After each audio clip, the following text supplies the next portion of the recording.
पुन्हा एकदा स्वागत आहे आपल्या मराठी YouTube चॅनलमध्ये। बऱ्याच दिवसांनी पुन्हा एकदा आपल्यासाठी एक ॲडव्हेंचरने भरलेला व्हिडिओ घेऊन येत आहोत। येत्या उन्हाळ्याच्या सुट्टीमध्ये तुम्ही सुद्धा तुमच्या फॅमिली किंवा फ्रेंड्स सोबत या ठिकाणी नक्की प्लॅन करू शकता। चला तर मग काहीही वेळ न दवडता सुरू करूया आजच्या व्हिडिओला। आज आपण जाणार आहोत पुण्यापासून जवळपास 60 किलोमीटरवर असणाऱ्या रानफुला ॲग्रो टुरिझम अँड ॲडव्हेंचर पार्कला भेट देण्यासाठी। जुन्या पुणे मुंबई हायवेवर कान्हे गावामधून जवळपास 20 किलोमीटर आतमध्ये गेल्यानंतर इंगळूण गावामध्ये रानफुला हे गाव वसलेले आहे।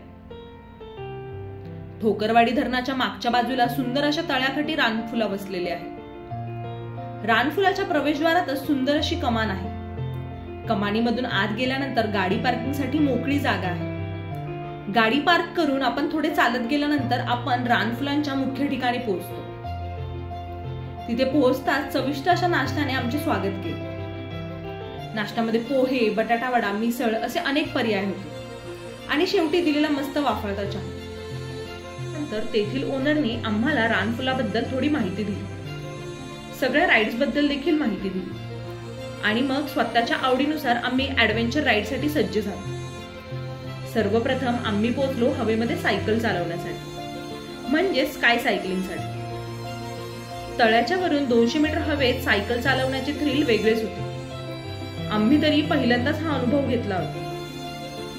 त्यानंतर मस्त झाडांच्या मधून वाट काढत आम्ही पोहोचलो झिप लाईनिंगसाठी। याआधी झिप लाईनिंग तर केलं होतं, पण एवढं लांब झिप लाईनिंग पहिल्यांदाच होतं। हे झिप लाईनिंग 2 भागांमध्ये विभागलेलं आहे। पहिलं जंगलाच्या वरून, तर नंतर तळ्याच्या वरून वाट काढत आपलं झिप लाईनिंग पूर्ण होतं।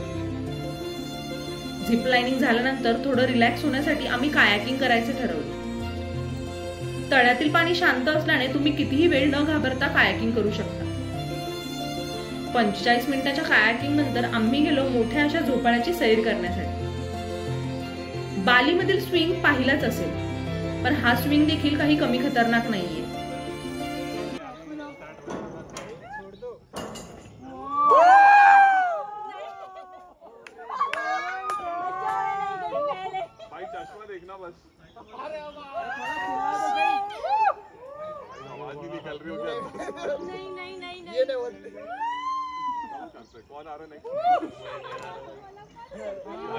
त्यामुळे तुम्ही जर जाणार असाल तर नक्कीच या स्विंगची सैर करा। हे सगळे ॲडव्हेंचर स्पोर्ट्स करून आम्ही गेलो जेवणावर ताव मारायला। अस्सल महाराष्ट्रीयन जेवणाचा आस्वाद घेतला। यामध्ये मासवडी, वांग्याचे भरीत, हरभऱ्याची भाजी, चपाती, वरण भात, लोणचे, पापड, सलाड आणि घरगुती जॅम आणि नंतर थंडगार ताक। पोटभर जेवण करून थोडा वेळ आराम करून आम्ही पुन्हा एकदा राहिलेल्या स्पोर्ट्सकडे वळालो। त्यामध्ये क्रिकेट, आर्चरी, बास्केटबॉल असे अनेक खेळ आपण खेळू शकतो। आधीच प्लॅन केला तर इथेच जवळ एखादा ट्रेक देखील आपण प्लॅन करू शकतो। संध्याकाळी आम्ही परत डायनिंग हॉलकडे निघालो। तिथे गरमागरम कांदा भजी आणि चहा आमची वाट पाहत होती।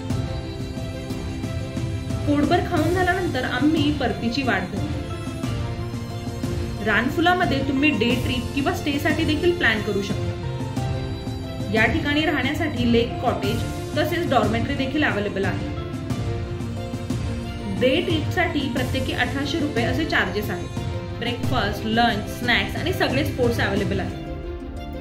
अधिक माहितीसाठी तुम्ही डिस्क्रिप्शन मध्ये दिलेल्या त्यांच्या साईटवर कॉन्टॅक्ट करू शकता। अजून काही माहिती हवी असेल तर कमेंटमध्ये विचारू शकता। व्हिडिओ आवडला असेल तर नक्कीच लाईक करा आणि तुमच्या फ्रेंड्स सोबत देखील शेअर करा।